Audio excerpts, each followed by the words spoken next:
Nós vamos, então, dar início à nossa conferência de encerramento, mas antes eu queria fazer um aviso que me pediram. Alguém esqueceu, em algum lugar do campus, um mouse. Se o proprietário estiver por aí, se estiver procurando o mouse, você acabou de encontrar, ele está aqui, tá bom? Se não, se você conhecer alguém que perdeu o mouse e está procurando, manda falar com a gente ou vir aqui na mesa pregar, tá bom?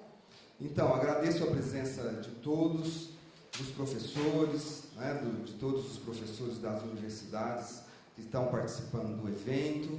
Agradeço todos os estudantes, alunos, estou vendo aqui professores da Universidade Estadual, da Universidade Federal, estou vendo alunos, né, da UEG também, que vieram de Anápolis participar do evento, da PUC, da UFG. Eu quero agradecer a todos e dizer que nós vamos encerrar o evento, que foi organizado, quero ressaltar isso, pela professora Renata e pela professora Armênia. Né? Sempre que eu tenho oportunidade, eu me faço essa referência, porque realizar um evento como esse, do porte desse, né, trazendo pessoas de fora e envolvendo 3 universidades, não é fácil. Só a Renata mesmo que tem essa coragem de fazer isso, e os efeitos, os resultados são sempre enormes para nós, né, professores, estudantes, pesquisadores, que têm a oportunidade de se encontrar nesses eventos, de conhecer um pouco da produção acadêmica que está sendo realizada aqui no Brasil e em outros lugares. Então, como vocês sabem, a nossa conferencista de hoje é a professora que eu quero convidar para vir à mesa, é a professora Maria Fernanda Batista Bicalho. Quero te chamar para já tomar o seu lugar na mesa. E eu vou fazer uma breve apresentação da professora, para que vocês conheçam, quem ainda não conhece, para que vocês saibam com quem estão falando e quem vão ouvir, tá bom? Eu anotei um pouquinho do seu currículo aqui, Fernanda, para eu te apresentar. Então, a professora Maria Fernanda Bicalho é doutora em História Social pela USP. Ela fez pós-doutorado no Instituto de Ciências Sociais da Universidade de Lisboa, em 2007, 2013 e 2014. Não é isso? 3 pós-doutorados. São 2, 2007, 2013 e 2014. Na Universidade de Lisboa. E é professora associada no Departamento de História da Universidade Federal Fluminense. Foi coordenadora do programa de pós-graduação em História dessa universidade, da Universidade Federal Fluminense, entre 2010 e 2013.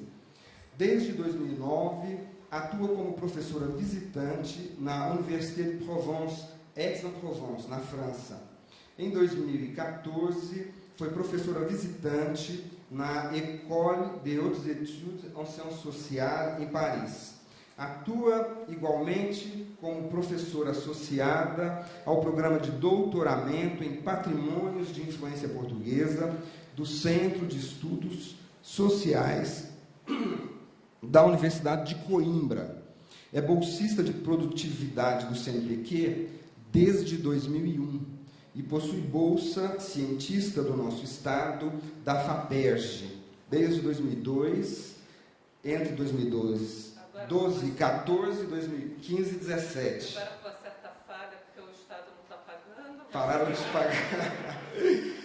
Mas você continuou pesquisador, embora não bolsista. Coisas do nosso ofício. Participa de inúmeras redes de pesquisa, nacionais e internacionais. Atua principalmente na área da história política, desenvolve trabalhos, ministra cursos sobre redes de poder e administração no Império Português. Também temas como poderes, instituições e elites na monarquia portuguesa e em seus domínios ultramarinos.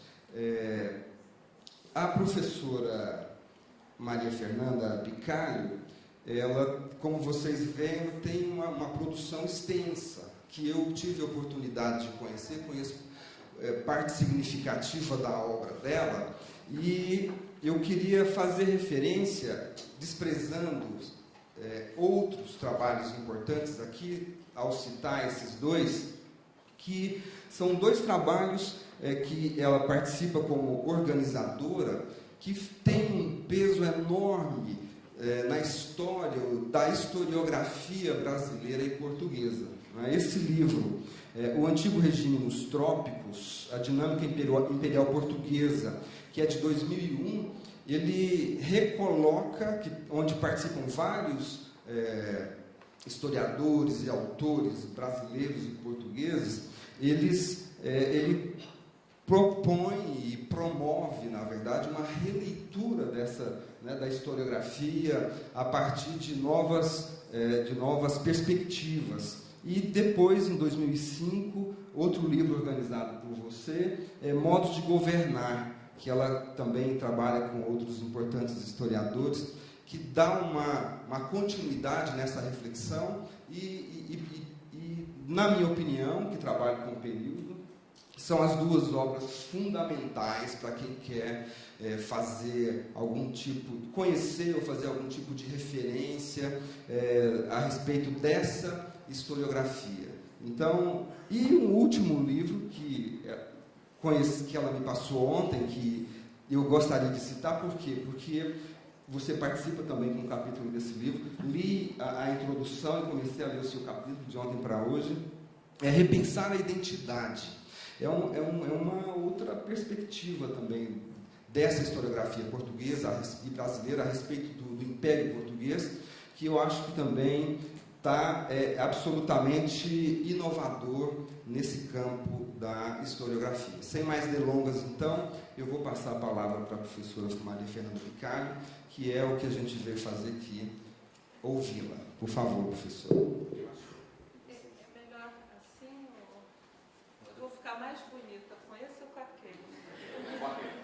Com aquele? Pronto, então vamos escolher que eu vou ficar mais bonita. Essa fica com as mãos. Depois de tanta gentileza do professor Fernando Lobo de ir me apresentar, né, eu estou querendo agora ficar mais bonita também, porque eu quero começar agradecendo imensamente o convite da Renata, das professoras Renata e Armênia, para participar desse seminário, desses dias que foram extremamente instrutivos para mim, né? Dias em que eu aprendi muito, e principalmente para fazer essa conferência de encerramento, que é a primeira vez que eu sou convidada para fazer uma conferência de encerramento. Juro que eu fiquei nervosíssima, né?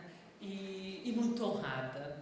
Então, eu faço minhas as palavras de todos os que já passaram por essa mesa, ontem também pela mesa da PUC, né, agradecendo as duas professoras e dizendo que, de fato, esse trabalho hercúleo delas e que deu tanto resultado, né, que fez com que todos nós nos sentíssemos não só muito bem recebidas, mas que aprendêssemos muito, foi um sucesso, e eu espero estar agora, nesse momento, à altura também de retribuir com algumas reflexões, né?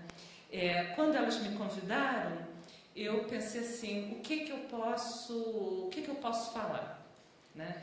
Primeiro, é um seminário de história medieval e moderna, eu trabalho com o período moderno, eu tenho voltado a trabalhar, eu trabalho, como o professor Fernando disse, né, com a história política, a história institucional, a história da administração colonial e imperial, as câmaras ultramarinas, mas tenho trabalhado também, nós dois trabalhamos, né, o tema das cidades, né? A minha tese de doutorado foi sobre a cidade do Rio de Janeiro, no século XVIII, e essas duas pesquisas que ele mencionou, tanto a pesquisa do CNPq, que é um pouco essa pesquisa que eu vou apresentar aqui, alguns resultados dela, eu tenho que dizer que é um trabalho que eu tenho desenvolvido com uma historiadora, uma arquiteta, historiadora da Universidade do Algarve, chamada Renata Malcher de Araújo. A Renata, na verdade, é brasileira, de Belém, mora há muitos anos em Portugal, fez o seu mestrado, o seu doutoramento na Universidade Nova de Lisboa, e a gente tem trocado figurinhas. A Renata tem, o seu mestrado foi sobre as cidades pombalinas na Amazônia, então Belém, Mazagão, Macapá, e o doutoramento foi sobre Vila Bela de Santíssima Trindade, a urbanização do Mato Grosso. E esse trabalho é fruto também dessa nossa interlocução, né? Então, desse meu projeto de pesquisa do CNPq e o projeto de pesquisa da FAPESD, que, embora a bolsa esteja suspensa nos últimos meses, é sobre a capitalidade do Rio de Janeiro nos séculos, né? Já foi, eu renovei esse projeto no século XVIII e agora no período da permanência da corte portuguesa, no início do século XIX, entre 1808 e 1821, né? Então eu trabalho, quer dizer, eu estou voltando cada vez mais a trabalhar sobre o tema das cidades, vilas e cidades. E aí, como eu sou muito metida, né, e falei assim, não, eu tenho que levar uma coisa, não posso agora ficar falando de Rio de Janeiro, né? Eu resolvi fazer um recorte aqui e trazer para vocês algumas reflexões sobre a urbanização do Brasil no século XVIII, em que a grande estrela será Vila Boa de Goiás, né? Então eu estou me metendo na seara alheia, né? Espero que, mas quis também trazer para poder, né, discutir com vocês, ouvir vocês e aprender um pouco mais sobre isso, né? Então, o título é O Sítio que se eleger para a fundação da dita vila, que é o início das cartas régias, que vão determinar, a partir de 1736, a primeira carta régia é para a fundação de Vila Boa de Goiás, que vão determinar a fundação de uma série de vilas aqui, né, vou parafrasear o professor Fernando ontem, né, aqui no sertão, né, na área, no Cerrado, né, no sertão, no Cerrado. Mas vou começar um pouco pelo litoral. Desde o início daquilo que podemos considerar, não propriamente como historiografia, mas como crônicas, relatos e histórias do Brasil, nos séculos XVI, XVII e XVIII, salta-nos aos olhos a preponderância da vida rural, embora em todos eles haja a descrição das primeiras vilas e cidades que os portugueses construíram no Novo Mundo. Podemos citar inúmeras obras, como os textos quinhentistas do jesuíta Fernão Cardim, escritos entre 1583 e 1601, e só reunidos e publicados em sua íntegra por Rodolfo Garcia Capistrano de Abreu, em 1925, sob o título Tratado da Terra e Gente do Brasil.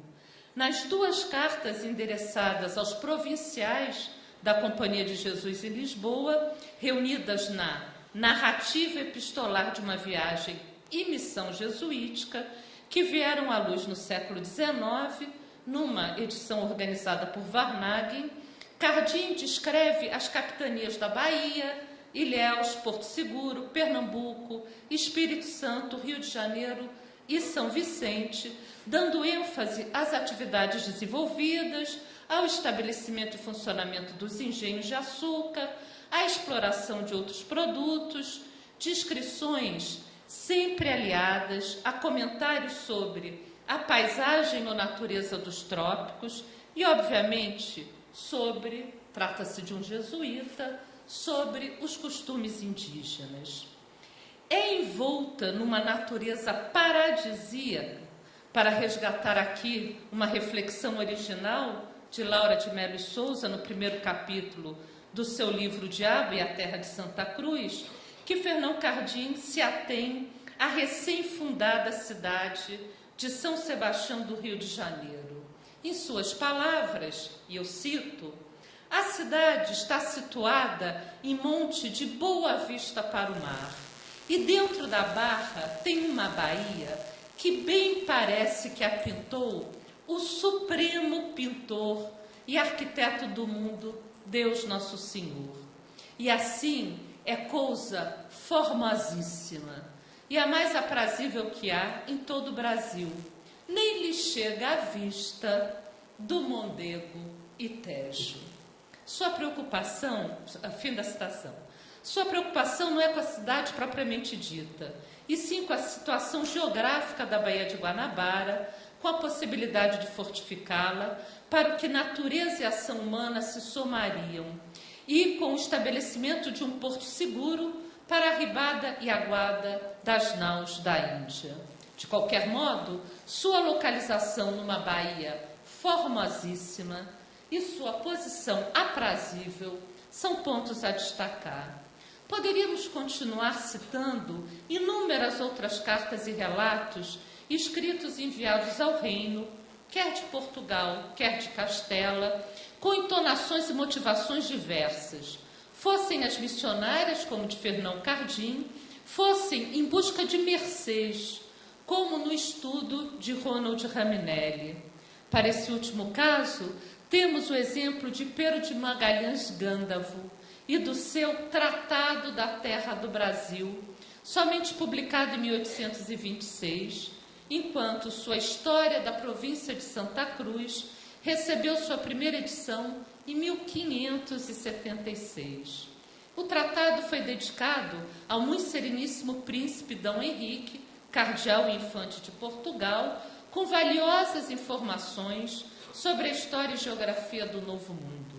Hoje, reunidos num único volume, Tratado e História descrevem as diferentes capitanias das coisas que são gerais por toda a costa do Brasil, das fazendas da terra, dos costumes da terra, suas qualidades, seus mantimentos, flora e fauna, condição e costumes dos índios, governança dos moradores e da capitania e povoações de portugueses que há nesta província.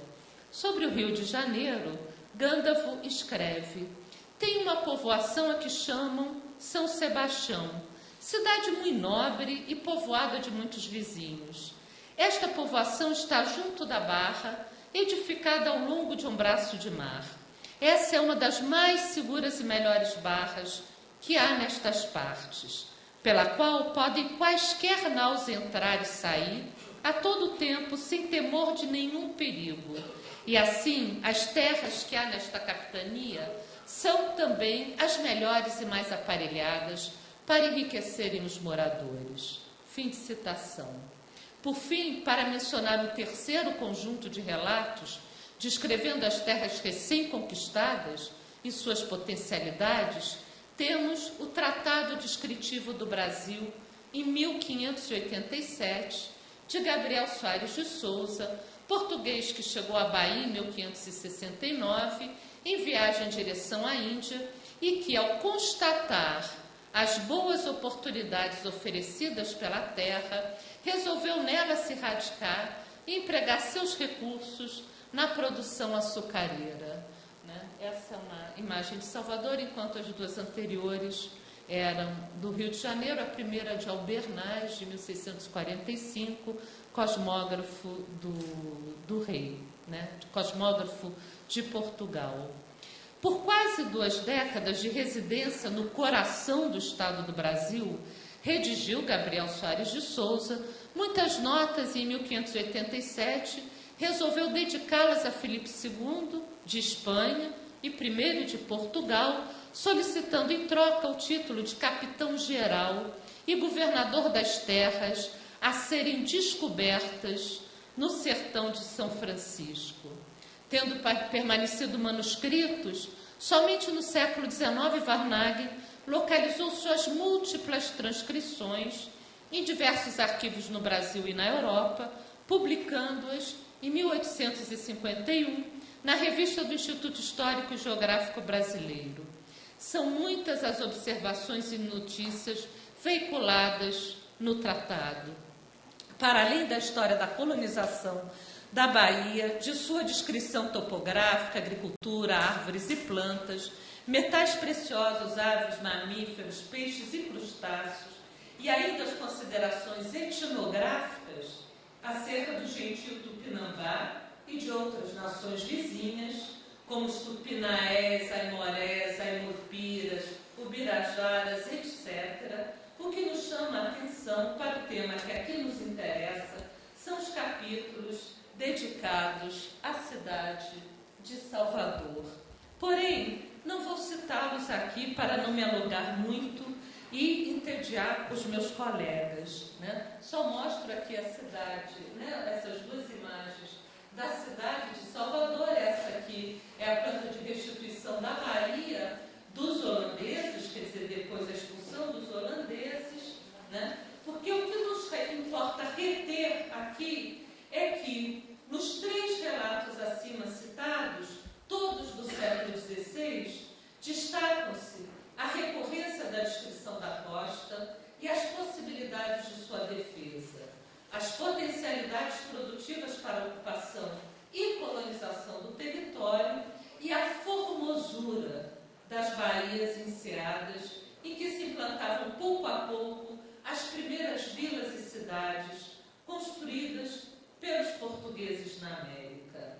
Não só no litoral, a ereção de vilas e cidades foi antecedida por narrativas de missões, expedições e viagens de exploração, como podemos perceber pela descrição da viagem que, segundo Renato Araújo, deu origem à fundação da cidade de Belém, escrita em 1616 pelo capitão André Pereira Temudo, após a expulsão dos franceses do Maranhão, intitulada Relação do que há no grande rio das Amazonas, novamente descoberto.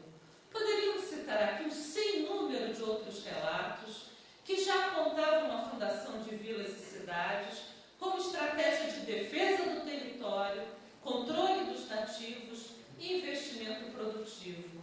Mas não quero aqui, como disse antes, ficar no século XVI e tampouco me ater à ocupação da costa. Meu interesse aqui é sobre outro tipo de relato, que na primeira metade do século XVIII concorreu fortemente com as descrições de governadores, capitães, colonos e missionários. Porém, antes disso, não posso deixar de me referir ao texto absolutamente clássico de Sérgio Buarque de Holanda sobre as cidades coloniais na América. Sem dúvida, me remeto a O Semeador e o Ladrilhador, publicado em 1936, em Raízes do Brasil. Nele, Sérgio Buarque afirma ser a habitação em cidades essencialmente antinatural, associando-se às, cito novamente, manifestações do espírito da vontade, na medida em que elas, as cidades, se opõem à natureza. E, fim de citação. Identifica no traçado urbano das cidades, sobretudo aquelas, as castelhanas na América, um ato definido de vontade humana, uma aspiração de ordenar e dominar o mundo conquistado, denunciando um esforço determinado de vencer e retificar a fantasia caprichosa da paisagem agreste. Ao contrário do Sérgio Buarque, a rotina e não a razão abstrata foi o princípio que norteou os portugueses na implantação de suas cidades no ultramar. Essas não se submeteram à mesma vontade normativa que teria motivado os conquistadores de Castela, não chegando a contradizer o quadro da natureza, traduzindo, segundo o autor, nenhum rigor, nenhum método, nenhuma previdência, sempre esse significativo abandono que exprime a palavra desleixo. Estudos recentes, e não não tão recentes assim, se pensarmos nos livros de Nestor Goulart Reis Filho, Evolução Urbana do Brasil, de 1968, de Roberta Marques Delson, Novas Vilas para o Brasil Colônia, de 1797, e de Murilo Marx, Nosso Chão, do Sagrado e Profano, de 1989, tem contestado esse verismo naturalista tão magistralmente descrito por Sérgio Buarque. Certamente, as preocupações atuais, como a gente viu, né, um pouco na mesa hoje de manhã, né, são outras. E, portanto, a perspectiva de enquadramento do olhar e da análise do historiador, arquiteto ou urbanista, também. A divisão da América portuguesa em capitanias hereditárias, a outorga pelo rei aos donatários do direito de fundar vilas, é um dado que por muito tempo obscureceu o fato de que desde meados do século XVI, momento em que o Brasil vai se tornando objeto cada vez mais central nas preocupações da coroa, seu empenho urbanizador por meio da criação de cidades reais e fortificadas constituiu-se um dos elementos fundamentais para a posse, ocupação e defesa do território. Como enfatiza Renata Araújo na introdução do seu estudo sobre as cidades na Amazônia, e aqui eu trago uma outra visão da cidade de Belém, quer dizer, muito posterior.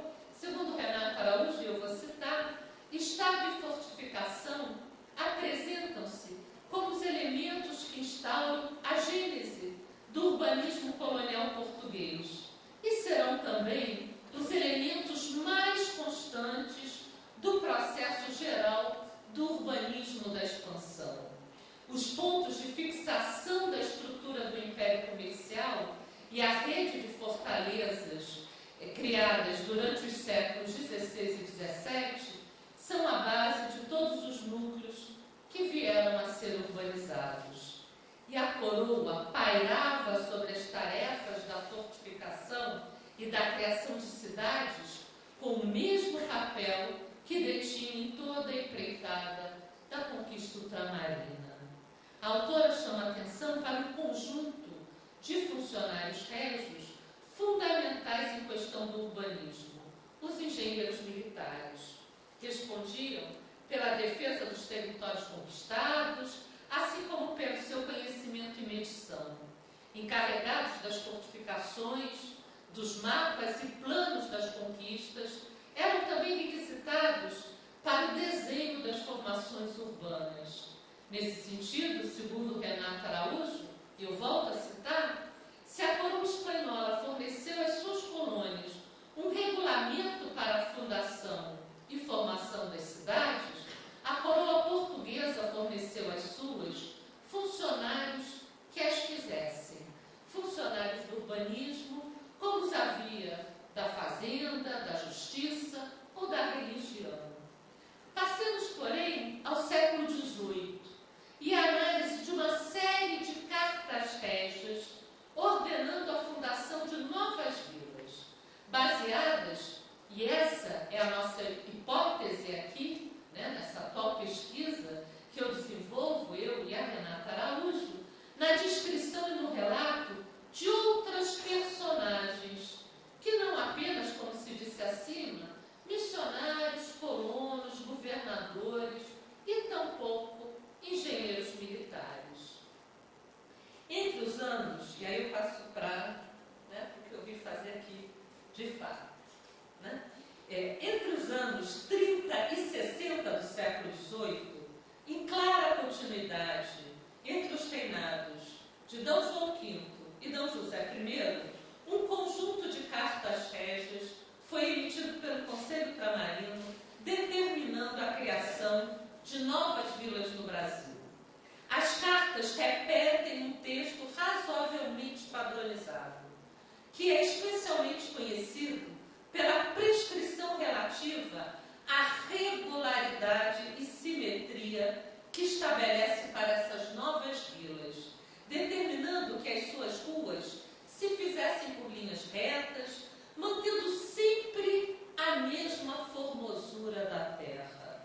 Cito aqui uma dessas cartas relativa à ereção da vila de Cuiabá, né? Então, essa é a planta de Cuiabá, no Mato Grosso. Igual a inúmeras outras cartas que foram anteriormente, serão posteriormente enviadas para os agentes da coroa na colônia pelo Conselho Ultramarino. Eu vou citar um trechinho inicial dessas cartas régias. O sítio que se eleger para a fundação da dita vila seja o mais saudável e em que haja boa água para beber e lenha bastante, e se determine o lugar da praça, no meio da qual se levante o pelourinho, e se assinale área para o edifício da igreja, capaz de receber competente número de fregueses, quando a povoação se aumente, e fareis logo delinear por linhas retas a área para as casas se edificarem, deixando ruas largas e direitas, e em primeiro lugar se determine nesta área das casas as que se devem fazer para a Câmara, cadeia e casa de audiências, e mais oficinas públicas, e os oficiais da Câmara, depois de eleitos, darão os sítios que se lhes pedirem para casas e quintais nos lugares delineados, e as ditas casas, em todo o tempo, serão feitas todas no mesmo perfil no exterior, ainda que no interior as fará cada morador à sua vontade, de sorte que em todo o tempo se conserve a mesma formosura da terra e a mesma largura das ruas. Embora significativa para os historiadores do urbanismo, não é sobre a regularidade das cidades coloniais portuguesas que falaremos aqui. Duas questões nos retêm a atenção. A primeira é que essas provisões assinadas pelo rei foram emitidas pelo Conselho Ultramarino. Nesse sentido, ao longo de todo o período abordado, sobretudo nos anos 30 e 40 do século XVIII, que são os anos que eu vou tratar aqui, vários conselheiros foram responsáveis pela emissão das cartas. Entre eles, Antônio Rodrigues da Costa, José de Carvalho Abreu, Alexandre Metelo de Souza e Menezes, Tomé Joaquim da Costa Porto Real, Alexandre de Gusmão e Rafael Pires Pardinho. A segunda questão diz respeito às informações que levaram à preocupação com a criação de vilas no Brasil na primeira metade do século XVIII. Quanto ao contexto, primeira metade do século XVIII, já há algum tempo que a década de 1720, 1730 emergem na historiografia como ápice de uma conjuntura de inflexões na política imperial do reinado de D. João V. Diferentes instituições colaboraram para o surgimento de novas estratégias de governo e administração no período joanino, entre elas a criação da Academia Real de História em 1720. Segundo ela, Iris Cantor, naquele livro, no Modos de Governar, esse livro aqui, argumenta ser provável, no âmbito das formações acadêmicas europeias, que a instituição da Academia Real de História Portuguesa apresente-se como um modelo único em seu tempo ao inaugurar uma vertente de conhecimento erudito sobre a história ultramarina já na primeira metade do século XVIII. Ao comentar os escritos do padre Manuel Caetano de Souza sobre os diferentes significados da palavra território, a autora conclui que os debates na academia evidenciam ou evidenciavam a formação de uma nova percepção sobre a territorialidade peninsular e ultramarina associada à ideia de soberania estatal, dialogando com o estudo de João Carlos Garcia sobre as imagens cartográficas do Brasil ao longo do século XVIII, afirma que aquela época conformava-se uma visão de conjunto sobre a geografia e a história do reino do ultramar. Esse processo combinava-se certamente com a ação dos engenheiros militares, constituindo o que Jaime Cortesão chamou de uma nova era da cultura expansionista portuguesa, correspondente ao tipo social do matemático ou ao engenheiro cartógrafo, racionalista experimental, tão essencial nesse período de mudanças econômicas. Não podemos nos esquecer que os anos 20, 30, 40 do século XVIII, né, são os anos aí da mineração, do ouro, não só das Gerais, como do Cuiabá e dos Goiáses. E temos também algumas mudanças administrativas, né? Portanto, dentre os vários aspectos que se podem relacionar com as inflexões da política imperial joanina na primeira metade do século XVIII, podemos citar a formação de uma nova cultura do território. Lembremos que data principalmente de 1730, a chegada dos padres jesuítas matemáticos Diogo Soares e Capace, enviados ao Brasil com a missão de percorrer o litoral e os sertões, de São Paulo ao Maranhão, e desenhar mapas muito individuais das diferentes regiões. Essa missão pode ser lida, e o é, por André Ferrand de Almeida em seu livro A Formação do Espaço Brasileiro e o projeto do Novo Atlas da América Portuguesa, 1713 a 1748, como marco de todo um processo que redundaria nas negociações do Tratado de Madrid em 1750. Esse é um dos mapas dos padres jesuítas. As cartas régias de fundação de novas vilas inserem-se sem dúvida nesse contexto. As duas primeiras cartas conhecidas datam de 1736. Em 11 de fevereiro emitiu-se carta para a criação de Vila Boa de Goiás. Os conselheiros ultramarinos que a passaram em nome do rei foram José de Carvalho Abreu e João de Souza. Em 20 de outubro, fez-se carta para a criação da vila de Icó, no Ceará. Eu não consegui uma imagem da vila de Icó, no Ceará. Os conselheiros foram desembargadores Manuel Fernandes Vargas e Alexandre Metelo de Souza Menezes. Mais interessante ainda são os nomes que surgem em dezembro de 1746 na consulta do Conselho Ultramarino sobre a necessidade de criar uma vila no Aracati de Jaguaribe, também no Ceará, cujos assinantes foram Alexandre de Gusmão, Tomé Joaquim da Costa Porto Real e Rafael Pires Pardinho. A carta foi emitida em 17 de julho de 47, juntamente com outra para a criação de uma vila no Rio Grande de São Pedro, atual Rio Grande do Sul. Em 9 de agosto do mesmo ano, 1747, uma provisão régia determinava o transporte de casais açorianos para o sul. Essa provisão também menciona os nomes de Rafael Pires Pardinho e Alexandre de Gusmão, e ambas se inserem na conjuntura específica que antecedeu o Tratado de Madrid. Alexandre de Gusmão e Tomé Joaquim da Costa Corte Real dispensam apresentações.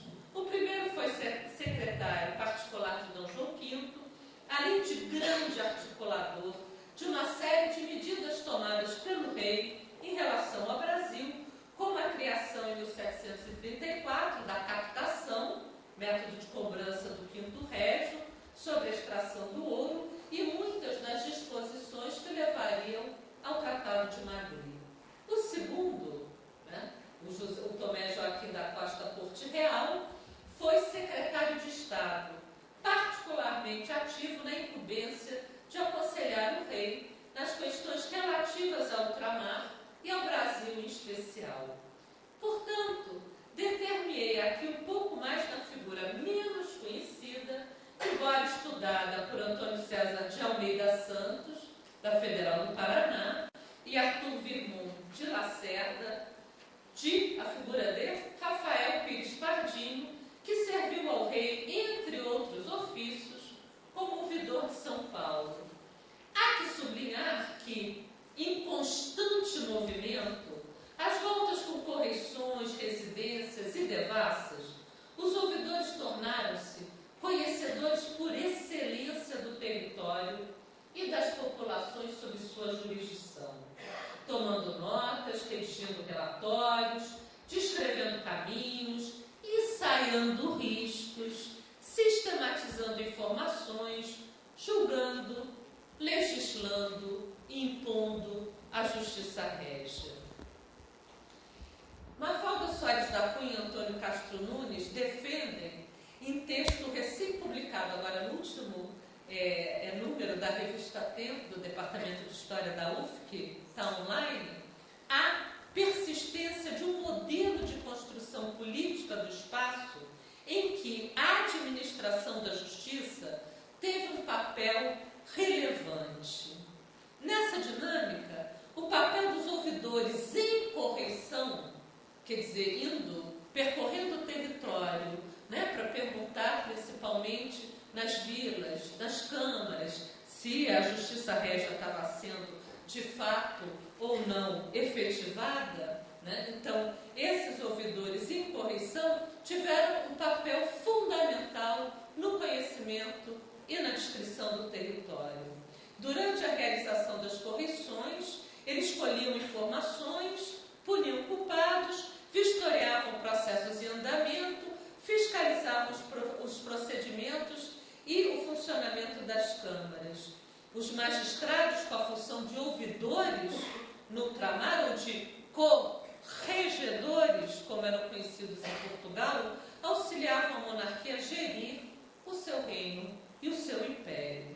Mas voltando aqui ao argumento principal, além de percorrerem o território em correição, muitos dos ouvidores que serviram no ultramar foram extremamente hábeis na descrição do território, na emissão de relatórios, na elaboração de plantas e mapas e na introdução da política urbanizadora da coroa.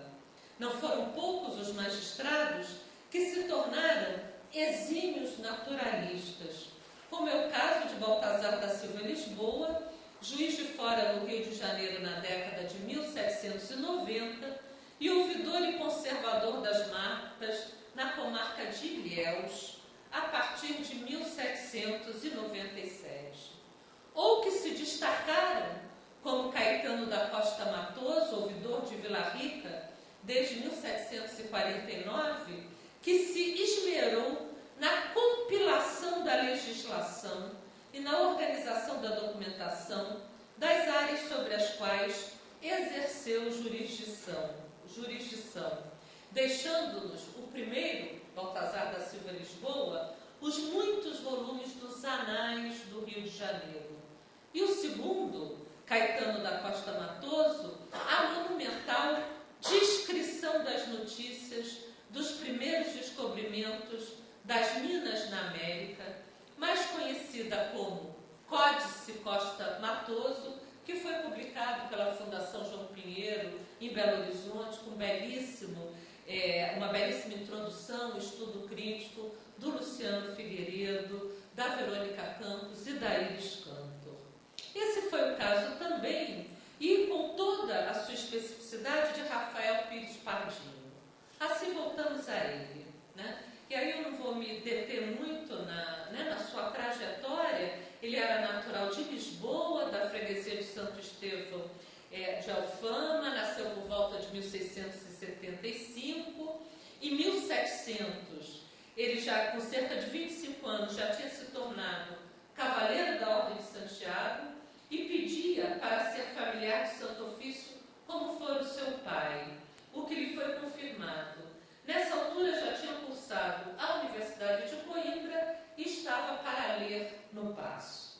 Em 1702 assumiu o cargo de juiz de fora nas vilas de Santiago do Cacém Sines, em Portugal. Em 1707 passou a servir no bairro da Moraria, em Lisboa, como juiz criminal.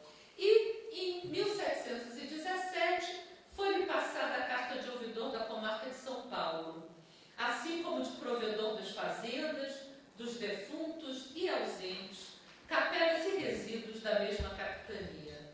Permaneceria no Brasil nessa primeira fase até 1726. Em 27 ele obtém um lugar na Casa de Suplicação em Lisboa, né? Mas só o assumiu em 1733.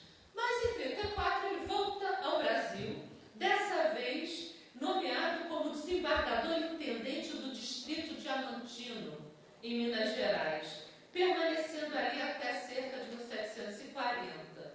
Em 43, regressa a Lisboa, onde ele vai ser nomeado conselheiro do Conselho Ultramarino. Não é à toa que ele vai assinar várias dessas cartas régias. Em 1754, já no reinado de Dom José, foi feito conselheiro do rei. E Pardinho vai morrer próximo dos seus 80 anos, em 1761. Ao longo de toda a sua carreira, Pardinho gozou do reconhecimento do seu empenho e probidade no serviço do rei. Sua atuação enquanto ouvidor-geral de São Paulo foi marcante e terá sido a base da sua recondução ao Brasil como desembargador intendente do Distrito dos Diamantes, cargo pelo qual ele é mais conhecido. Entre os documentos mais significativos produzidos por Pardinho, ainda como ouvidor de São Paulo, estão os provimentos que fez durante a viagem de correição às vilas do sul da capitania entre 1720 e 1721.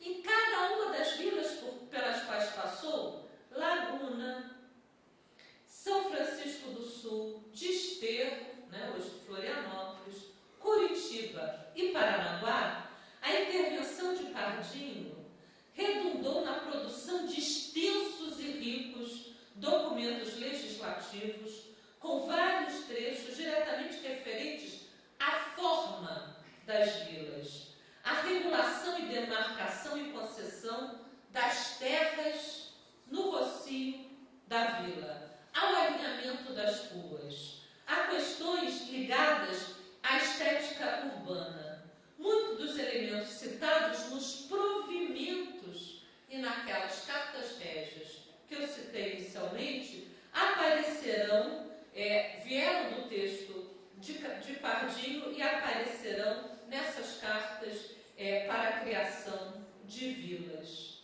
Né? Então, aqui eu volto para Vila Boa, com essa maravilhosa imagem.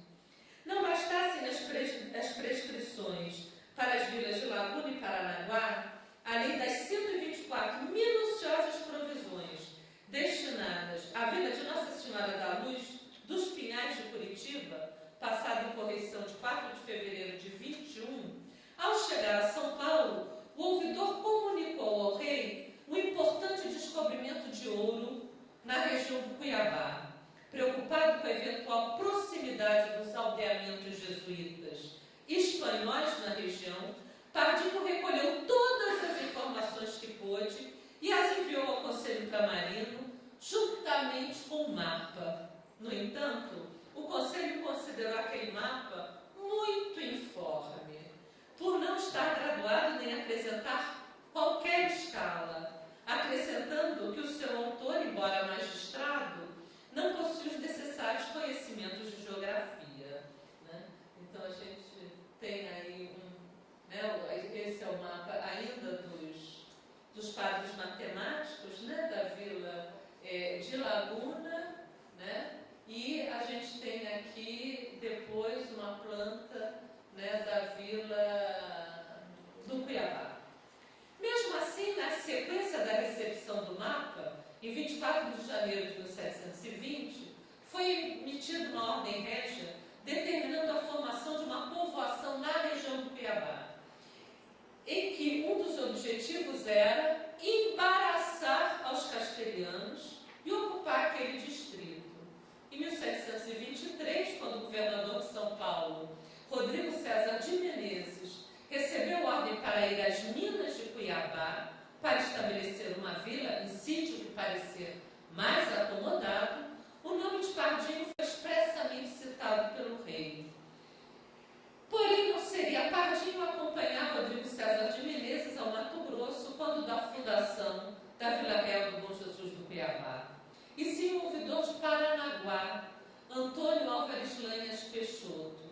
Lá chegando em carta a Dom João V, de 3 de janeiro de 1727, Lanhas Peixoto descreveu minuciosamente as monções, ou seja, os 4 meses de viagem, desde que saíram de São Paulo por terra, o trajeto de canoa pelo rio Tietê, até chegar ao Rio Grande, dali ao Rio Pardo, mais o trecho por terra até o Rio Camapuã, e novamente em canoa pelos rios Coxim, Taquari, Paraguai, até atingir o Cuiabá.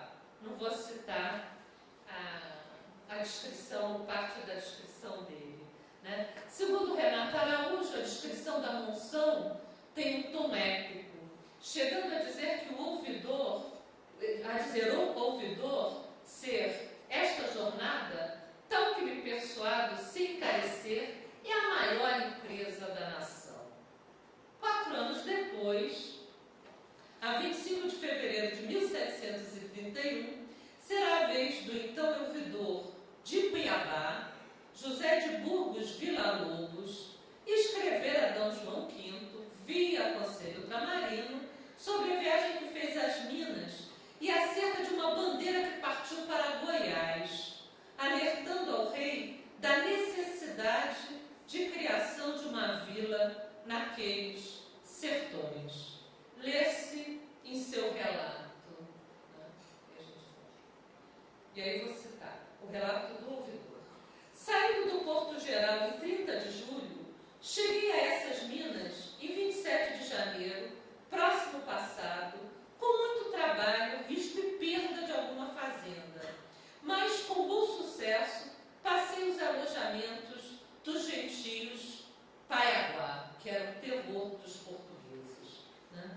Para os morros da parte dos Goiáses, vai uma bandeira, quando haja descobrimento na vizinhança daquelas minas, concorrendo todos, e será muito conveniente, Vossa Majestade resolva, se me pertence, exercitar o meu cargo também naquelas minas, quando se comuniquem por descobrimentos, e se há de criar vila e eleger justiças. À margem dessa consulta do Conselho Ultramarino, lemos que a este ouvidor se deve louvar o bem que dispôs a jornada, conservando a tropa e impedindo os que nela iam retrocedessem para o povoado.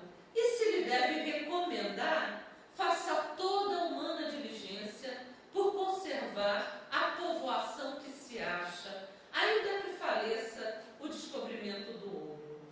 Com base nestas informações, D. João V dispôs que o ouvidor-geral da Capitania de São Paulo passasse logo a visitar as minas dos Goiáses e que, achando nelas gente e povo suficiente, ali estabelecesse uma vila na forma que dispunham as ordenações.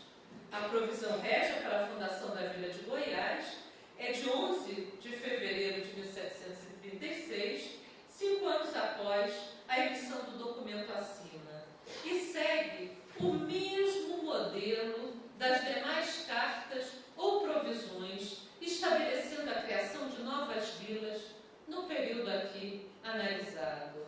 Sei bem que estou aqui entre exímios historiadores que muito mais do que eu conhecem e já escreveram sobre a Vila de Goiás, né? Entre eles o Fernando. Por isso não vou insistir na vila e se voltar ao meu assunto. Embora Pardinho não tenha, muito provavelmente, jamais ido a Cuiabá ou a Goiás, sua experiência de ouvidor que percorreu o território em correção não foi desperdiçada. A primeira provisão de fundação em que aparece a sua assinatura, já como conselheiro do Conselho Camarino, é a que determinava a criação de uma nova vila no Mato Grosso, datada de 1746, que viria a ser depois Vila Bela de Santíssima Trindade, 3 anos depois de ter sido nomeado para o Conselho. Em 1747, temos a carta enviada para o Rio Grande de São Pedro. Aqui também é uma planta, um plano da Vila do Rio Grande de São Pedro, outra área bastante conhecida de Pardinho, para onde seriam remetidos logo a seguir, como eu já disse, casais açorianos. Lembremos que Laguna, onde o ouvidor também tinha feito correção, esteve entre as primeiras vilas a receber os ilhéus, assim como a Vila do Desterro, a atual Florianópolis, igualmente visitada por ele. Pardinho esteve associado em Minas Gerais à Carta Régia de 2 de maio de 1746, confirmando o processo de elevação da vila de Nossa Senhora da Conceição do Ribeirão do Carmo à cidade de Mariana, que utiliza o mesmo formulário padrão das demais cartas régias ou provisões de fundação de vilas aqui citadas.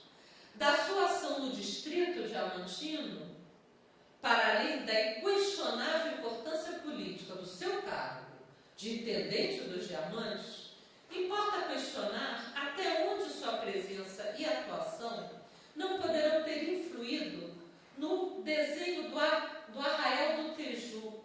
Essa é uma planta do Arraial do Tijuco, atual cidade de Diamantina, que sempre surpreendeu os historiadores do urbanismo por sua regularidade. Com efeito, Pardinho participou na demarcação territorial do distrito. Não era engenheiro militar, mas é especialmente significativa a sua capacidade de leitura do espaço e gerência de procedimentos de desenho e cartografia, assim como os valores de composição e estética urbana que imprime nos provimentos deixados nas vilas por onde passou. Cabe, por isso, colocar a questão, desde já latente, que é a da base da cultura espacial que se revela neste e noutros homens de lei de sua geração. E questionar também o próprio papel que tais homens tiveram diretamente nas decisões que nessa conjuntura se tomaram relativamente à urbanização do Brasil e principalmente do interior do Brasil. A assinatura de Pardinho aparece ainda em outra carta régia, datada de 30 de maio de 1753, dirigida ao ouvidor do Maranhão, Manuel Sarmento, determinando que fosse gerenciar o processo de criação de uma nova vila no rio Itapicuru.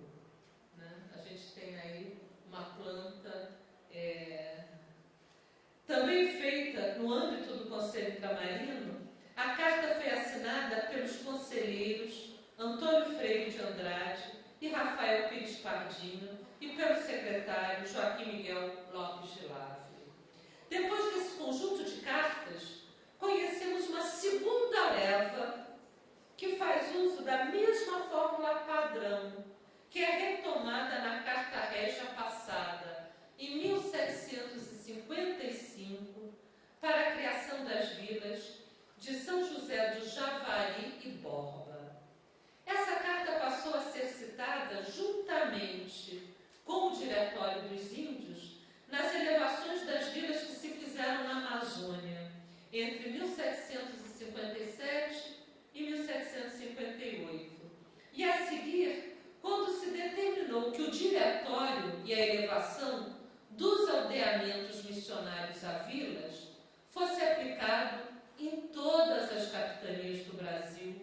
a carta será novamente referida e praticamente toda a correspondência que é enviada aos governadores das capitanias ou aos ouvidores gerais. Mas essa é uma outra conjuntura e uma outra história que certamente muitos de vocês sabem melhor do que eu. E por isso eu vou me eximir de tentar enfrentá-la aqui, até porque o tempo não ruge, mas urge, né? Até porque o tempo urge. E já está na nossa hora de encerrarmos esse magnífico encontro, no qual tenho a certeza de que todos aprendemos muito. E por isso, mais uma vez, sou imensamente grata pelo convite e por ter o privilégio de compartilhar esses últimos dias com vocês e essas minhas reflexões bastante ousadas, né? E nisso eu agradeço. Muito obrigada.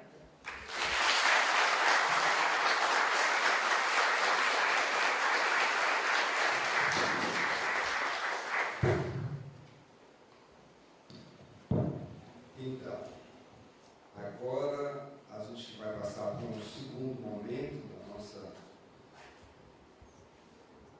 dessa conferência da professora Maria Fernanda Ricardo, e nós vamos querer ouvir vocês, se há alguma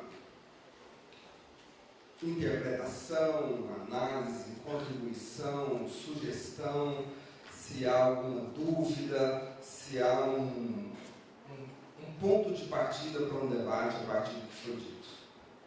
E eu vou, se alguém quiser falar, fazer alguma pergunta ou participar do debate, só levantar a mão e nós vamos levar o microfone para vocês.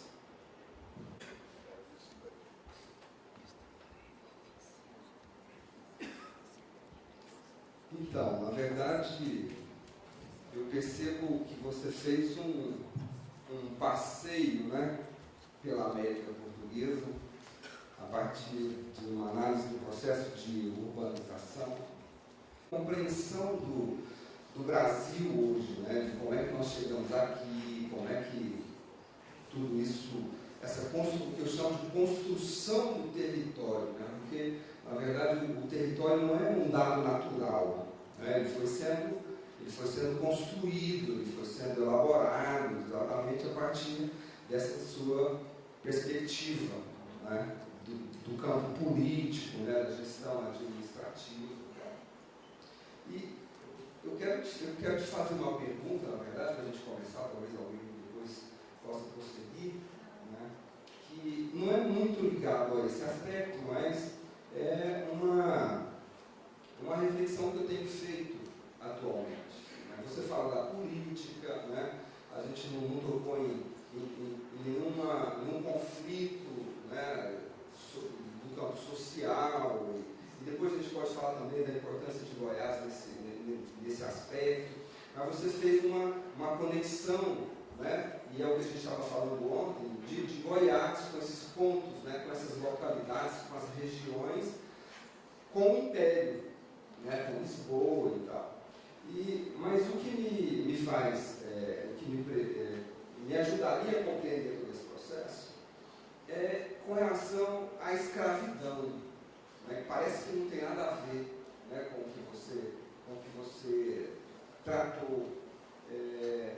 Como é que esse território vai sendo construído? Eu também vou forçar um pouco a sua reflexão, para eu obter alguma informação que me interessa. Como é que nesse processo de construção política, né, econômica, tem o ouro, né, tem o problema da Espanha, né, eu acho que esse movimento todo aí tem a ver também com a fronteira, né, com a expansão das fronteiras. Como é que você vê essa especificidade desse território que está sendo construído a partir dessa estrutura toda fundamentada na escravidão negra, né, desse mundo oceânico que insere no contexto desse território, na construção dessa sociedade, desse mundo novo, a escravidão. Como é que os portugueses lidam com isso e como é que essa especificidade é construída? Porque a escravidão no Brasil, ela parece que rompe, né, essa ligação com Lisboa, com Portugal e tal. Como é que você vê isso? A escravidão, né?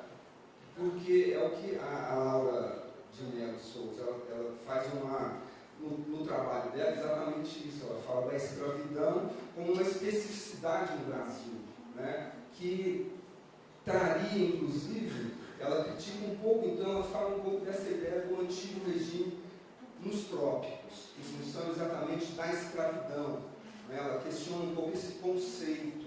Como é que você vê isso? Como é que você percebe, analisa essa colocação dela, em função dessa especificidade da escravidão no Brasil? Vamos lá. Então, não vamos discutir as vilas, vamos discutir esse debate. A gente volta. Tá certo.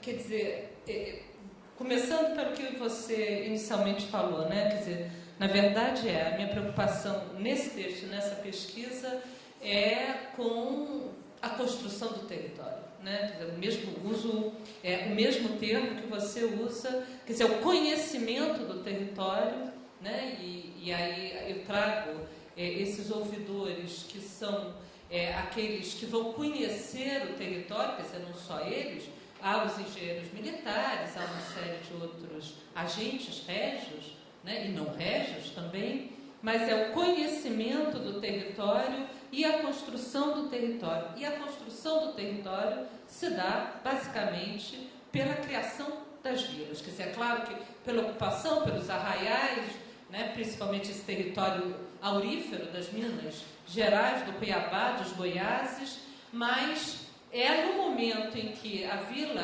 é edificada, é construída, é erigida, né, se dá o foral e a Câmara e as justiças se impõem, que você tem a apropriação desse território pelos poderes régios, quer dizer, que se tem a apropriação do território pela própria coroa, né? Eu acho que tem, aí, tentando fazer essa mediação, essa passagem, né, da construção do território, da fundação de vilas, para a questão da escravidão propriamente dita, tem um outro grande ausente nessa historiografia, né? Quer dizer, foi ausente, está cada vez mais presente, cada vez mais a gente vê os estudos indígenas, né? Mas são os índios. Esse território não era virgem, esse território não era desabitado. Esse território está sendo construído e a preocupação da coroa nessa construção do território, na fundação de vilas, é não só impor as justiças, né, a justiça régia, mas é também delimitar as fronteiras frente aos espanhóis. Claro, a gente está aí na primeira metade do século XVIII, 1750 será o Tratado de Madrid, o primeiro tratado depois do de Tordesilhas, que tenta, que volta a rediscutir as fronteiras entre os territórios espanhóis e portugueses na América, mas é também quer dizer, é uma construção do território através da assimilação, ou da expulsão, ou da delimitação frente às sociedades indígenas, né? Por isso também que eu falei que, a partir do Diretório dos Índios, né, quando os índios são elevados à condição de súditos da coroa, né, eles já não são mais tutelados pelos padres da companhia que serão expulsos, mas eles se tornam portugueses também, como quaisquer outros. A partir do Diretório dos Índios, você tem a incorporação desses índios e a incorporação e a transformação dos aldeamentos em vilas, né? Isso tem sido cada vez mais estudado pela historiografia, pela antropologia e pela historiografia mesmo, né? Então, eu acho que é o primeiro grande ausente, que a Laura de Mello Souza não menciona, né? Que são os índios, e que na construção desse território eles são absolutamente fundamentais, agindo como outro, né? E como aquele que vai ser absorvido e que vai ser posteriormente utilizado para agir junto, né? Junto com os portugueses contra o outro, que é o outro castelhano, ou o outro índio castelhano, italiano, né? Bom, então isso é uma coisa. Na questão da escravidão, né, eu vou sair pela vertente, então, do Luiz Felipe de Alencastro. Né? O Luiz Felipe de Alencastro, no seu livro O Trato dos Viventes, a formação do Brasil no Atlântico Sul, ele se pergunta, e pergunta ao seu leitor, logo no prefácio, na introdução do livro, ele diz assim: o leitor que colocar os olhos no título desse livro, né, vai achar uma coisa interessante, esquisita, um paradoxo. Quer dizer que o Brasil se formou fora do Brasil? E aí ele diz: é essa a ideia que eu vou defender nas 500 páginas desse livro. O Brasil se formou fora do Brasil, né, porque o Brasil se forma no Atlântico Sul, porque o Brasil tem como eixo estruturante da sua formação, da sua sociedade até hoje, né, o tráfico negreiro. Então, o Luiz Felipe de Alencastro traz a ideia da aterritorialidade da formação do Brasil, né, baseada no tráfico. Um outro autor que eu acho, né, para enfrentar um pouco mais a Laura, as críticas da Laura, né, a esse livro, que eu acho que são críticas, bom, que já foram críticas que, né, foram muito respondidas e tudo, e respondidas com produção, não com blá blá blá, mas com produção. Eu vou citar o Stuart Schwartz, né, Nos Segredos Internos, um livro absolutamente clássico para quem trabalha com Brasil colonial, leitura obrigatória de todos os meus alunos de Brasil colonial, né? E no capítulo 9, que é o capítulo mais teórico do livro dele, Os Segredos Internos é sobre a agricultura, a sociedade açucareira no recôncavo da Bahia.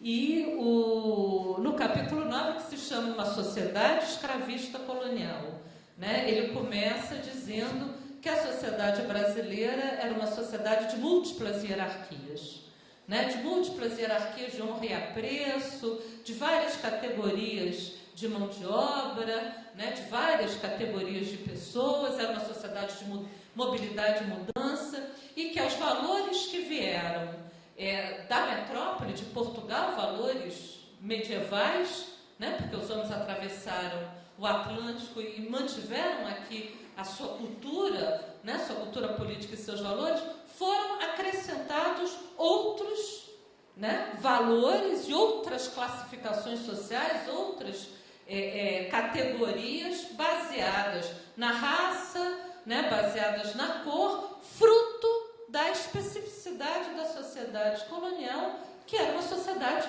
escravista colonial, quer dizer. Então, eu acho que hoje em dia, né, esse livro, que é um livro criticado pela Laura de Melo Souza, né, a Laura faz uma crítica ao antigo regime nos trópicos em 2006, no livro dela O Sol e a Sombra, o antigo regime nos trópicos, a primeira edição é de 2001, né,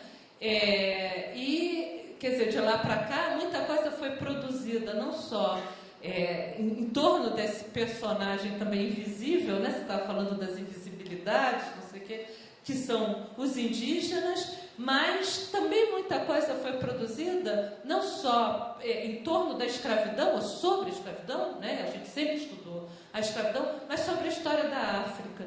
Então, é muito interessante que, né, para concluir um pouco um raciocínio em cima da sua pergunta, para dialogar com você, quer dizer, como é que esses africanos que para cá vieram, trouxeram também as suas hierarquias, né?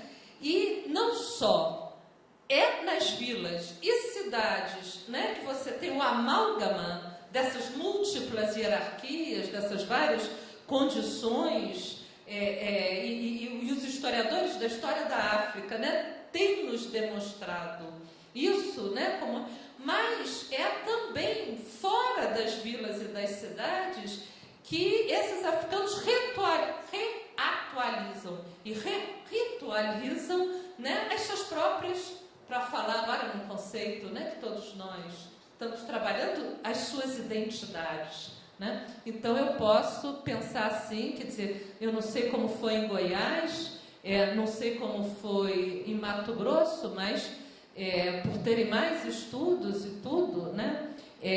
Como é que é nos quilombos, né? Quer dizer, como há também todo um território quilombola, todo um mapa quilombola. A Júlia Furtado, inclusive, está trabalhando sobre isso, né? Quer dizer, como é que essa cultura africana também proveniente da escravidão, né? Mas que nega a escravidão, né? O quilombo é a negação da ordem, a negação da vila, é a negação dessa formosura, né?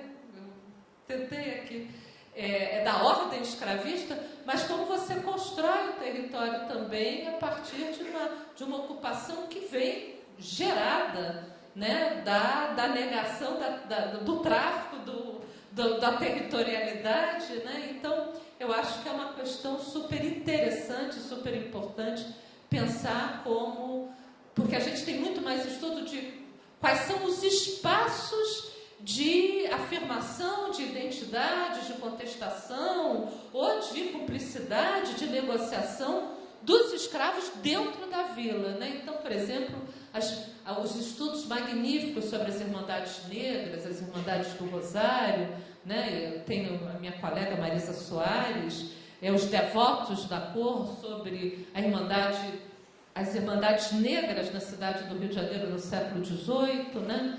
Mas, só para finalizar, eu acho que a Laura não tem razão, mas isso ela sabe. Eu acho que esse livro aqui, falando da continuidade, a gente não nega a ruptura, entendeu?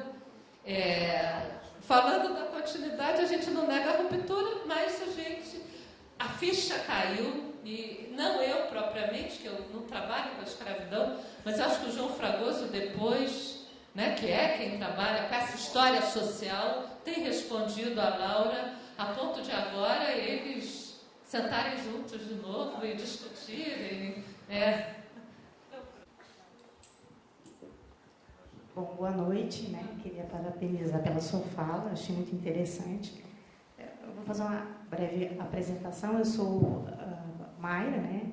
Professora da UEG de medieval e doutoranda aqui da casa da UFG. Bom, a minha pergunta, professora, a gente quando vai lecionar e dar aula sobre as cidades medievais, a gente percebe que são cidades que foram, né, extremamente planejadas, né, com características, por exemplo, elas têm a característica vertical de ruas estreitas, né, e classificadas pelos seus ofícios. A gente sabe que tinha Rua dos Barbeiros, Rua dos Açougueiros, Rua das Flores, que eram dos prostíbulos, né, das prostitutas. E eu gostaria que você falasse um pouco, desculpe a minha ignorância do século XVIII, a Renata estava até comentando aqui comigo, a gente sabe pouca coisa do século XVIII, mas eu gostaria que você traçasse um paralelo sobre a questão, por exemplo, dessas cartas régias. Na sua fala você disse que eram ruas com linhas retas, né? Esse é o planejamento. Planejamento. Se aconteceu assim, é outra coisa. Se você pudesse falar um pouquinho mais sobre a questão dessas... O que continha nessas cartas régias sobre a questão desse planejamento?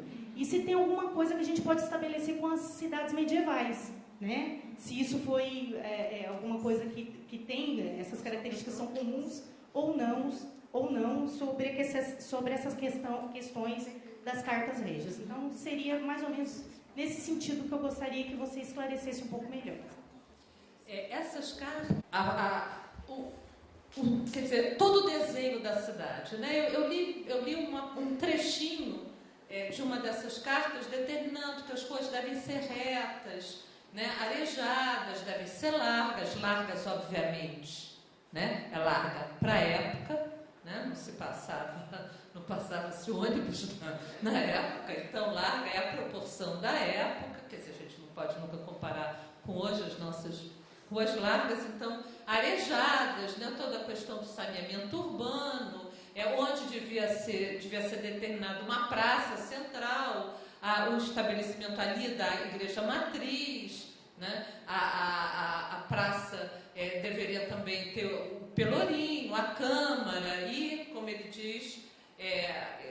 carta que eu li, que é de Cuiabá, a Casa de Audiências, quer dizer, as justiças, onde viveria depois o ouvidor. Então, você tem um planejamento que é muito mais parecido com isso aqui, né? Embora isso aqui já seja um aldeamento, né? O planejamento, né? Mais, né? Ou mesmo como aqui a Vila do Rio Grande de São Pedro, que você está vendo que tem, né? Tem os quarteirões retos, né? Esses planos das vilas, esses planos das vilas, né, mostram um pouco esse planejamento mesmo da vila de Cuiabá, né? Então eu acho que não é um planejamento tal qual, é um planejamento, embora diferente do planejamento das cidades medievais, né? Se você me diz que elas são planejadas, né? O que também é um desconhecimento mútuo, é uma grande surpresa para mim. Agora, então, eu vou entrar e falar só rapidinho de uma outra coisa. Eu trabalhei com o Rio de Janeiro, né? E o Rio de Janeiro, e se a gente for, é que eu não coloquei, por acaso eu não coloquei a imagem, né? Que é a imagem símbolo desse nosso encontro, que é aquela imagem de Lisboa, ou a imagem que a Dulce também mostrou de Lisboa. Eu até tenho elas aqui no meu pendrive, porque eu trabalho um pouco com isso, mas o Rio de Janeiro vai ser construído primeiro em cima, a cidade em cima do Morro do Castelo, né? E a muralha, quer dizer, fase empaliçada, né? Há todo um muro, e há toda uma discussão, até meados do século XVII, até a segunda metade do século XVII, se essa cidade devia ficar intramuros, no alto do morro, ou se ela devia descer para a várzea, quando ela já tinha descido há muito tempo. Em 1646, os conselheiros ultramarinos, os governadores do Rio de Janeiro, os camaristas, os engenheiros militares, estão discutindo se ela deveria voltar para o outeiro, voltar para o muro. E há alguma correspondência, né?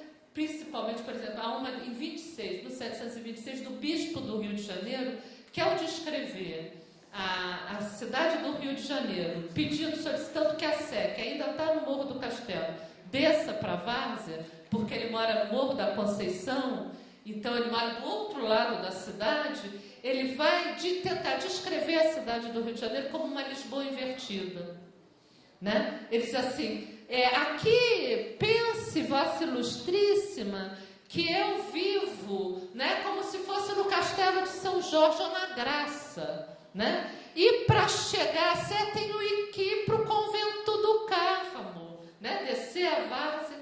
Então eu acho que há nessas cidades ultramarinas, principalmente as primeiras cidades ultramarinas, não as do século XVIII não, que elas são muito mais regulares, muito mais quadriculadas, né? Aí você pode ver em Cuiabá, né? Você pode ver como é que elas são mais quadriculadinhas, né? Aqui. Agora, eu acho que as primeiras cidades, como a cidade do Rio de Janeiro, a cidade de Salvador, a cidade de São Paulo de Luanda, em Angola, né? Que foram erigidas em morros e tem a parte... Agora, são cidades comerciais, marítimas, elas descem para a várzea. Mas, no caso do Rio de Janeiro, essa constante vontade que ela volte para intramuros e para dentro, para cima do morro, dentro das muralhas e para cima do morro. Tem um projeto de um dos governadores do Rio de Janeiro que tenta fazer um fosso aquático, né? Eu só lembro dos castelos medievais, né? Então, são cidades... Agora, na segunda metade do século XVIII, 1763, o Conde da Cunha, que é o primeiro governador, é o primeiro vice-rei que chega ao Rio de Janeiro, depois da capital ser transferida de Salvador para o Rio, ele vai determinar o arruamento e a criação de uma Rua dos Ourives, para que todos os ourives, e aí ele fala, assim como em Lisboa, né? Mas é a Rua dos Ourives, né? Porque já no momento aí de grande contrabando de ouro, né? Então a gente pode ver algumas. Na minha tese eu trabalhei muito um pouco com essa ideia da implantação de uma cidade cujo exemplo eram as cidades medievais, ou cujo exemplo era a própria cidade de Lisboa, né? Mas essas cidades tomam outro rumo. Já no século XVIII, eu acho que elas são planejadas, mas não é o planejamento das cidades medievais. Não sei se consegui te responder. Está ligado ou não, né? Ou acabou a bateria? É uma curiosidade, tá? Há pouco tempo, por conta de uma outra pesquisa, eu li que, ainda na expedição de Martim Afonso de Souza, ele esteve no Recôncavo Baiano e começou, então, o início de uma povoação. E, sobretudo no arquipélago de Cairu, vieram alguns casais portugueses. E um desses casais, que agora, me perdoe, eu não me lembro mais o nome deles, eles conseguiram progredir um pouco e chegaram, então, a construir também uma pequena capela. E, a partir dessa capela, eles pediram, então, que os franciscanos construíssem ali um convento. Isso vem dar origem, um pouquinho mais tarde, ao primeiro convento franciscano brasileiro, em Cairu, que foi recentemente restaurado e está deslumbrante, não é? É porque eu trabalho com azulejos também, então é o maior conjunto de azulejos, né, do Brasil. Então, lendo isso, eu vi o seguinte, que essa primeira povoamento, ele não vai para frente por conta dos ataques dos aimorés. Então, uma primeira coisa assim, que eu gostei muito na sua fala foi de você trazer justamente os índios. Porque a história do Brasil fala da colonização brasileira como se aqui fosse um grande deserto, não tivesse ninguém. Ou seja, gente não é gente, né? Índio não é gente, né? É como se não tivesse nada ali. Então, eu achei interessante que aí eu me interessei e comecei a ler o depoimento das pessoas que eles morriam de medo dos aimorés, porque parece que os aimorés tinham assim, uma forma de atacar, de matar, que havia uma certa crueldade, segundo, né, o depoimento dos portugueses. Mas, de qualquer forma, foi uma coisa tão séria que eles, então, saíram. Eles foram embora, saíram de Cairu. Mas os franciscanos permaneceram. Então, enquanto você falava nas fortificações, porque a gente vê mesmo no litoral, por exemplo, no litoral da cidade de... Está ouvindo? Da cidade de Salvador, você vê pontuado todas aquelas fortificações. Só que, mais ou menos na mesma posição, você tem também toda a pontuação de conventos franciscanos, não são jesuítas, são franciscanos. E aí eles começam a fazer no Recôncavo e depois em Pernambuco, em toda a área do açúcar, eles promovem o povoamento também.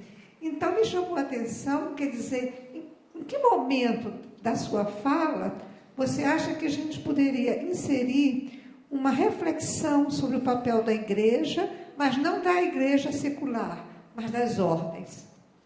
É uma curiosidade, Fernanda, sabe? Apenas isso. Gente, olha só, eu acho, porque eu recortei aqui, né? Eu vinha para cá, eu disse que eu sou muito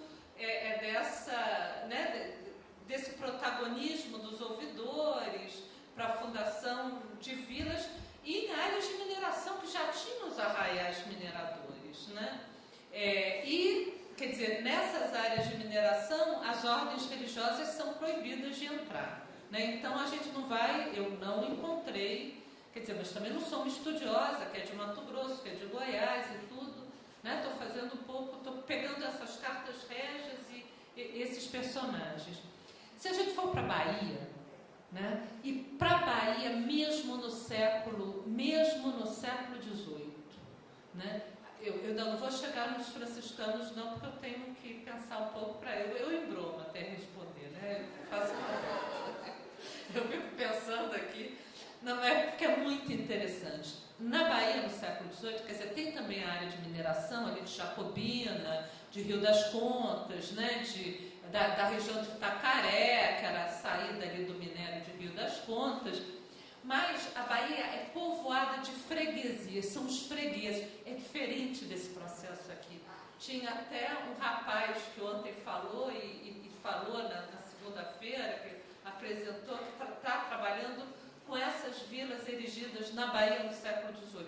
É completamente diferente disso aqui. São os fregueses. Então, primeiro são as freguesias, primeiro são essas localidades, mas aí é do clero secular, né, que solicitam a criação de...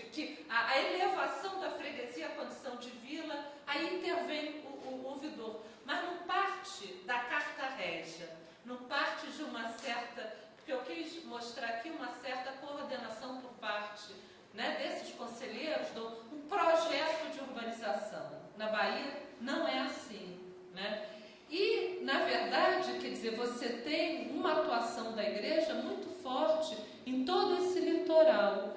Agora, a questão dos franciscanos, esses conventos, quer dizer, depois você tem, eu não sei de quando é a elevação de Cairu à Vila, você sabe? Pois é, eu não sei, eu até tenho aqui uma coisa da elevação dessas, né, de Cairu às Vilas. Agora, há vários conventos franciscanos ali no recôncavo da Bahia, aquele do Rio, perto de Cachoeira, que também está completamente detonado, que...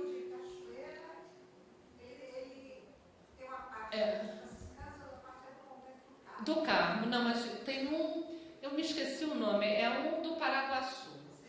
No Paraguaçu tem um convento magnífico, todo...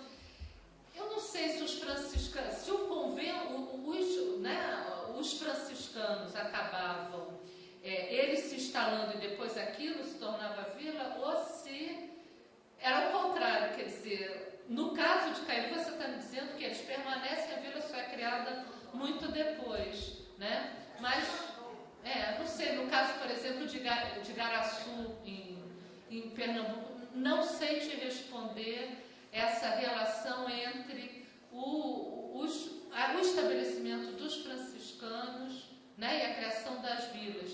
Eles se estabelecem no Rio de Janeiro, eu sei, depois da criação da cidade, mas é uma cidade real, né? Então, não sei, porque não sei mesmo como é que essa relação se dá, porque no fundo, esses conventos, eles de ordens regulares, né, eles podem se estabelecer e ter terras de sesmarias que são doadas diretamente, né, e não passam pelas justiças régias, não passam depois. Agora, não sei se em torno deles se cria algum tipo de vila. Embora eu conheço aquele recôncavo, que é magnífico, eu conheço o convento de Cairu, né? E depois aquela área ali, Cairu, Boipeba, Camamu, é toda uma área de produção de farinha, de abastecimento da cidade de Salvador, né? Mas não consigo te responder essa relação direta. Vou tentar, né? Agora, é uma questão que eu vou tentar. Mais uma na agenda.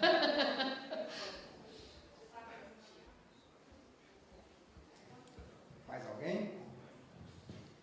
Tem mais uma, então a gente vai começar a caminhar para o final. Fica com uma dúvida, porque na hora que você estava falando sobre os requisitos que você citou, os requisitos que eram para ser criado a vila de Cuiabá.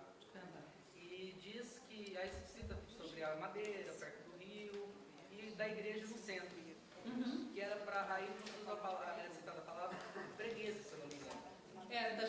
Por que é usada a palavra freguesa se na época era tão comum, sempre palavras que era por os fiéis? Por que a palavra freguês? Por causa das freguesias, porque ali já havia, quer dizer, porque você tem, né, quer dizer, a freguesia era uma circunscrição. Você tem vários tipos de circunscrições sobre a paróquia, né? Então, a igreja matriz, ela seria a cabeça, né, de uma determinada paróquia, de uma determinada freguesia, ela seria paróquia de uma determinada freguesia, e por isso que se chamam os fregueses, né? Por exemplo, Cuiabá, eu não sei depois qual é o desdobramento em termos de freguesia, assim como eu não sei de Goiás, eu conheço, né? Entrando na vida eu conheço o Rio de Janeiro. O Rio de Janeiro você tinha a freguesia da Candelária, a freguesia de São José, tudo ali no centrinho do Rio de Janeiro, né? A freguesia da Sé, né? Depois você vai ter a freguesia de Santa Rita, que são delimitações, circunscrições eclesiásticas em torno de uma paróquia, Então, são os fregueses, e é nessa paróquia que você nasce, numa paróquia você é batizado, numa paróquia, e existiam também freguesias rurais. Por isso a denominação de fregueses e não de fiéis da Carta Régia, né? Mas você tem, por exemplo, a comarca é a área de jurisdição de um ouvidor, né? O distrito já uma área de jurisdição militar, então o terceiro distrito, né?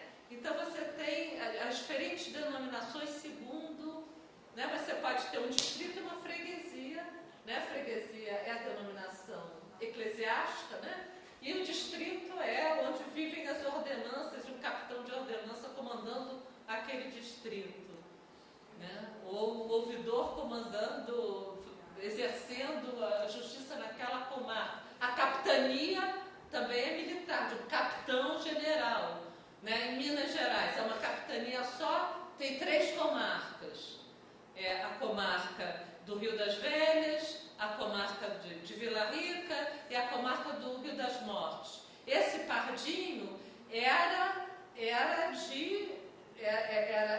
ouvidor da comarca de São Paulo, mas a cidade de Paranaguá, que está lá hoje no Paraná, né, fazia parte da comarca. Então, é um entrelaçamento muito complexo dessas diferentes jurisdições militares, judiciais, né, ou eclesiásticas, e a freguesia, por isso que eles falam freguês. Podiam talvez falar fiéis, mas tem razão de ser também.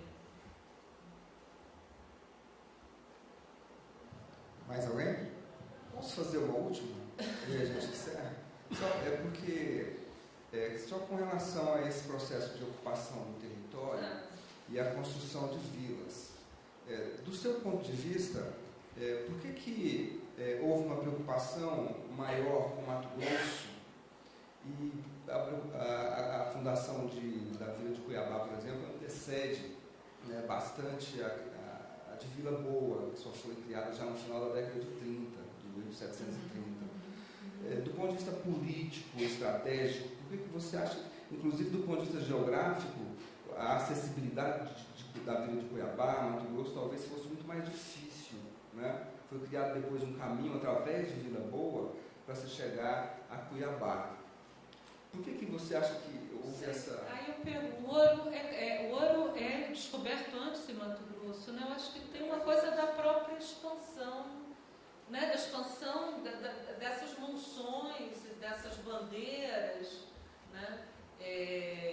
Então, talvez em função disso, porque, né, você tem as monções que é muito difícil o acesso a Mato Grosso, tanto que se dá pelos rios, né?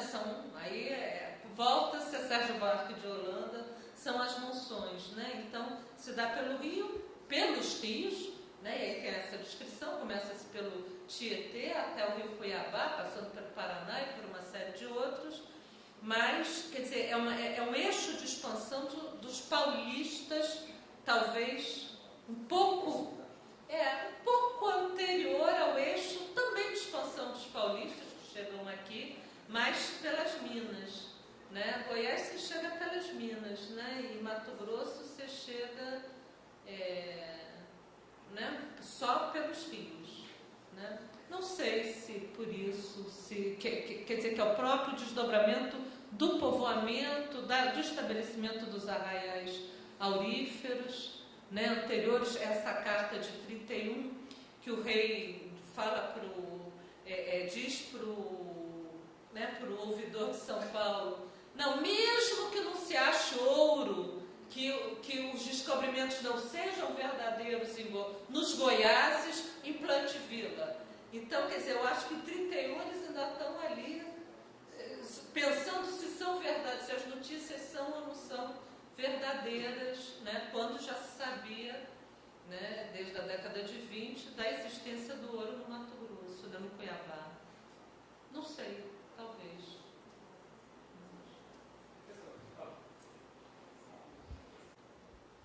Eu acho que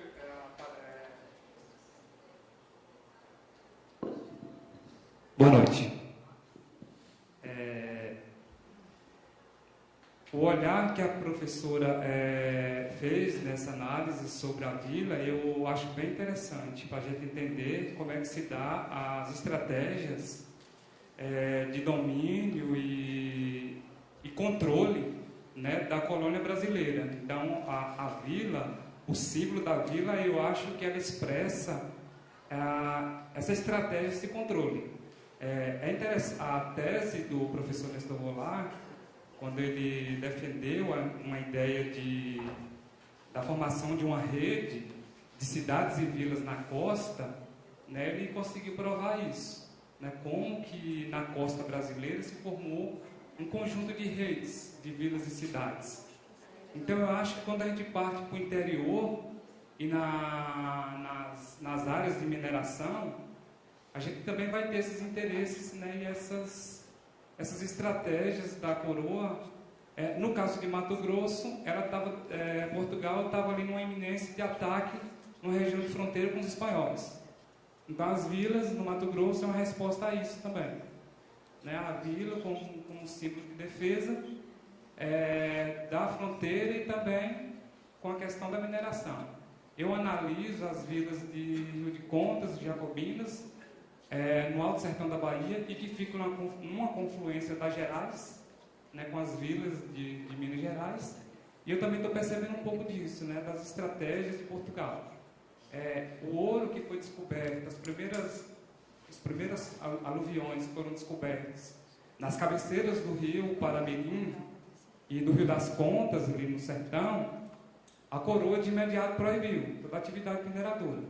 A gente tem, né, o quarto vice-rei do Brasil, o Vasco César Fernando de Menezes, né, com intensas correspondências, né, com ouvidores da região, como o Pedro Barbosa Leal, o Pedro Leolino Mariz, né, o Gonçalves da Costa, né, dizendo para se proibir essa mineração. E a gente vê que tem uma série de estratégias por detrás, né, dessas questões. Só com o decreto régio de 5 de agosto de 1720 que a coroa ela foi liberar, né, a exploração da mineração do ouro no Rio das Contas.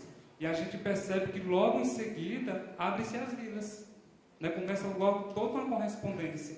A pergunta da professora e dos colegas sobre esses requisitos, o que continha nesses decretos régios, também traz muitas dúvidas para a gente. Eu também estou em busca um pouco disso. Mas a professora Fernanda nos traz também me trouxe uma análise bem interessante para eu pensar, que é a realidade lá, que é a capela como uma instituição jurídico, político, religiosa da coroa portuguesa, que é a freguesia, né? E também seria uma instância também para a gente analisar. Ótimo. A paciência, a participação de vocês. Agradecer à professora Maria Fernanda pela conferência, pela presença no evento, que enriqueceu muito, né? Certamente, o nosso evento, e inclusive os debates. Agradecer à professora Armênia e à professora Renata pela organização, e todos os professores que vieram aqui abrilhantar, enriquecer o evento e os debates que foram promovidos ao longo desses 3 dias aqui. Então a gente encerra então o evento aqui e a gente pode se encontrar certamente num próximo, né? Sobretudo a partir da iniciativa das duas professoras, da Renata e da Armênia, que são muito corajosas. Muito obrigado a todos e tenham uma boa noite.